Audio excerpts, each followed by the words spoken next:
बचपन में हम बहन भाइयों को भूखा भी रहना पड़ा। लता मंगेशकर को जिंदगी ने क्या सबक सिखाया था।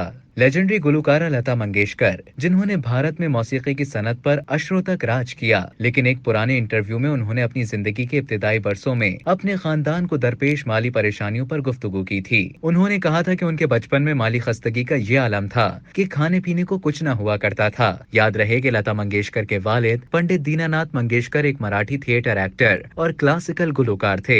लता मंगेशकर के 4 बहन भाई आशा भोसले, हरदियानाथ मंगेशकर, उषा मंगेशकर और मीना मंगेशकर शामिल हैं। मज़कूरा इंटरव्यू में जब आजहानी गुलकारा से ये पूछा गया कि जिंदगी ने उन्हें सबसे अहम क्या सबक सिखाया, तो उन्होंने अपने बचपन के दिनों में खानदान को दरपेश माली मुश्किलात का तस्करा किया। लता ने कहा कि जिंदगी ने उन्हें बहुत कुछ सिखाया। वो लोग जो गरीब और कमजोर हैं, उनकी कदर की जाए। गो कि दुनिया ऐसे लोगों को नजरअंदाज या उन पर जुल्म करती है। उन्होंने मजीद कहा कि मेरे वालिदैन ने मुझे ये सिखाया कि जरूरतमंदों की हमेशा मदद करो। हमने ये भी देखा कि हमारे घर में हर मेहमान को खाना खिलाया जाता था, लेकिन जब हम पर बुरा वक्त आया तो फिर हमारे खानदान के लिए कुछ नहीं था। कभी कभी तो पूरे दिन हम बहन भाई भूखे रहते थे। अपने पुराने इंटरव्यू में लता मंगेशकर का मजीद कहना था कि मैंने ये सीखा कि जितनी खुशी किसी को देने में है, वो लेने में नहीं होती। मेरे पास जब कभी कोई मदद के लिए आया तो मैं जो कर सकती हूँ वो करती हूँ। हो सकता है कई लोग मुझे बेवकूफ बनाकर चले जाते हों, लेकिन मेरे पास जो कुछ है उसमें से देने पर यकीन रखती हूँ।